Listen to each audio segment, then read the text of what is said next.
Fala, meu povo, tudo bem com vocês? Aqui quem tá falando é o professor Diego Garcia, isso mesmo, professor de História, Geografia e Religião do EJA.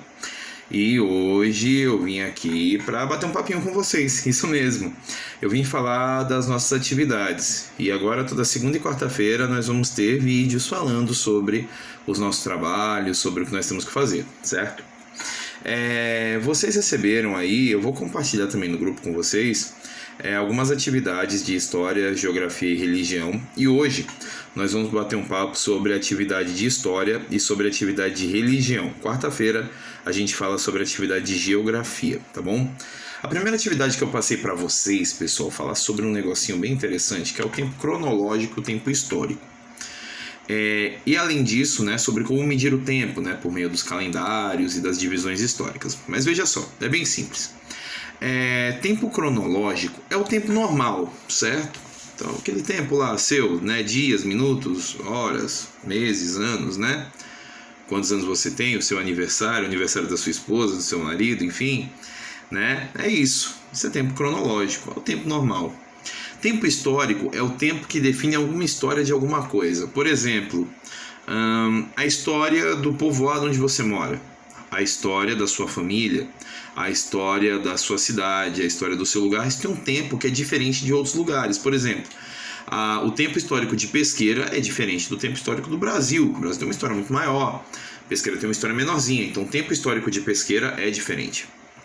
Então essa é a grande diferença entre tempo cronológico e histórico. Tempo cronológico é aquele que a gente conhece normalzinho, né?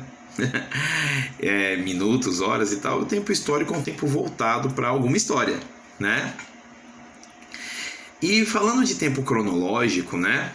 A gente vai lembrar automaticamente de uma coisinha chamada calendário, né? O calendário nada mais é do que o mecanismo que a gente usa para medir o tempo, né? E o calendário que a gente usa foi criado por um papa, um líder da Igreja Católica chamado Gregório. E, curiosamente, esse calendário se chama calendário gregoriano, em homenagem ao Papa Gregório. Nosso calendário tem 12 meses, como vocês bem sabem, 365 ou 366 dias, né, de acordo com o mês de fevereiro ter 28 ou 29 dias. E o nosso calendário ele é dividido com uma base cristã. Como assim, Diego?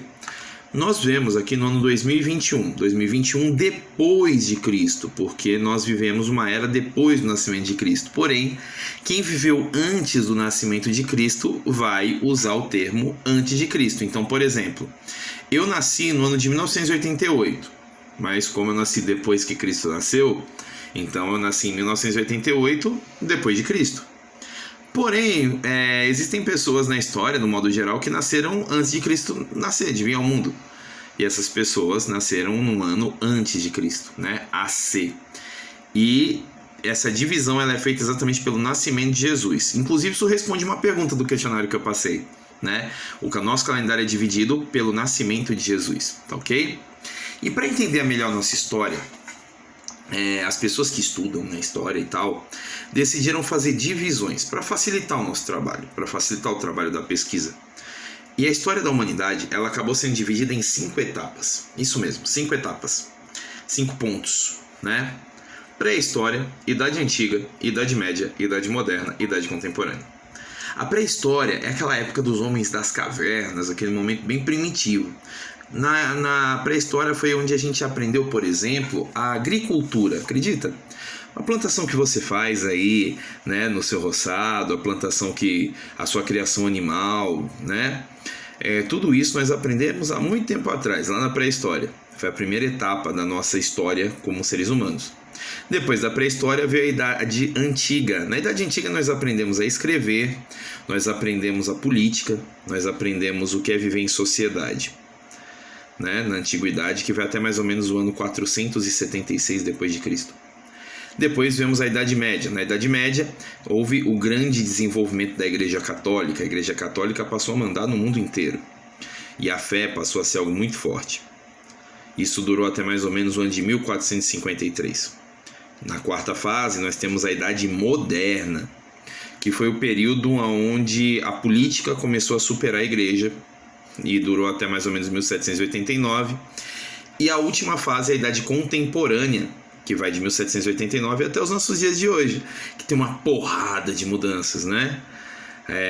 O surgimento de grandes tecnologias como as fotografias, a televisão, os celulares, os tratores, nossa, quanta coisa, o foguete, quanta coisa surgiu na Idade Contemporânea. Então essas são as 5 etapas da história e também tem lá no questionário, né? Inclusive atualmente a gente vive na Idade Contemporânea, nossa atual época, enquanto não se muda nada, tá bom? E calendário é isso, pessoal. O tempo histórico é isso e cronológico, né? A medição desse tempo é baseada nesses aspectos. Com certeza, com o que eu estou falando, inclusive vai ajudar vocês a responder o questionário que eu passei. Passando para a religião, né? Onde a gente também vai debater algumas coisas. A nossa fé, ela normalmente, né? A nossa fé é muito grande, né? Nós temos fé em Deus, nós temos uma religião para seguir. Existem os que não têm. Mas quem tem religião segue alguma divindade, né? Alguma coisa divina. No caso dos católicos, por exemplo, maioria aqui no Brasil, nós temos as pessoas que seguem Jesus Cristo, né? Da mesma maneira que os evangélicos também seguem, outras religiões também seguem Jesus Cristo. As religiões, elas são importantes porque nos fazem entender que precisamos ter fé em algo, em alguma coisa, em alguém. Mas a fé não existiria, a religião não existiria se não tivessem coisas escritas que comprovassem os milagres das pessoas. E esses são os textos sagrados. Os textos sagrados são mecanismos, né? São coisas escritas que fazem a gente entender melhor a nossa fé. No caso do católico, né? No caso do cristão, do evangélico, né? Das religiões cristãs no modo geral, nós temos um grande aliado de textos sagrados. É isso mesmo, a Bíblia. Né?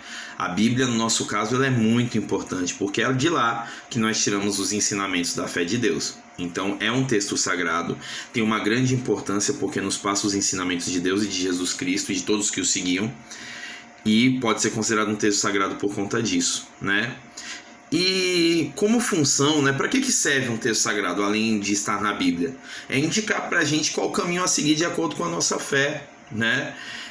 O que está escrito na Bíblia, por exemplo, são coisas que a gente deve seguir no nosso dia a dia, um guia para a nossa vida. Então, quando a gente pergunta em que situação os textos sagrados podem ajudar em nossas vidas, é exatamente porque eles vão nos ajudar a saber que decisão tomar e o que fazer em todos os momentos da nossa vida, né? E o texto sagrado tem essa função.